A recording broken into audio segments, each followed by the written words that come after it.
एक व्यक्ति के जीवन में देवर्षि नारद और प्रहलाद दोनों की क्षमता सन्निहित हो, उसकी विधा क्या है। नारद जी पर बोल रहे तो चार व्यक्ति भी इसकी नकल कर रहे हैं, इसको ग्रहण कर रहे हैं तो बहुत ऊर्जा आ जाए विश्व को, भारत को।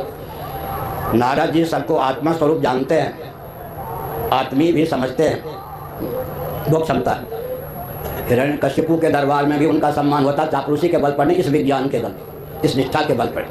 जो सबको आत्मा स्वरूप समझता है, सबको आत्मीय समझता है, क्या होगा? सबके प्रिय, सबके हितकारी। नारद जी में क्या क्षमता है? सबको आत्मा स्वरूप समझते हैं, आत्मीय समझते हैं, सबके हित का मार्ग प्रशस्त करते हैं, लेकिन शासन तंत्र सत्पुरुषों के हाथ में हो, इसके लिए स्वस्थ क्रांति उद्भाषित करने में कभी चूकते नहीं। नारद जी की विशेषता।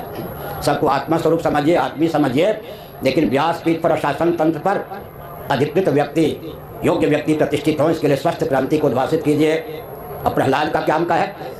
प्रहलाद अगर बनना हो तो संबंध के साथ साथ सिद्धांत का निर्वाह कीजिए। पिताजी के सामने हाथ जोड़ा, गाली नहीं दी, मुर्दाबाद नहीं कहा, अस्त्र शस्त्र का प्रयोग नहीं किया, लेकिन कितना भी डराया गया, दंड दिया गया, सिद्धांत का त्याग नहीं किया। संबंध का निर्वाह करते हुए भी सिद्धांत का त्याग कथमत न करे, वो प्रहलाद हो जाएगा।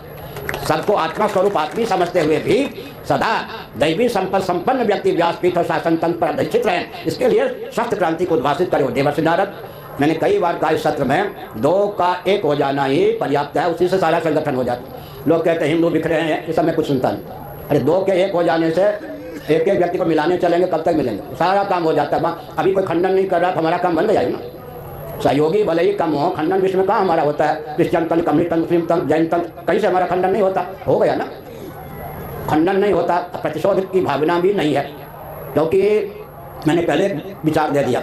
आप वस्तु स्थिति को दर्शन, विज्ञान, व्यवहार में सामंजस्य साधकर आतंकवादियों तक भी पहुंचा दीजिए, उसका हृदय सत्य का पक्षधर होगा।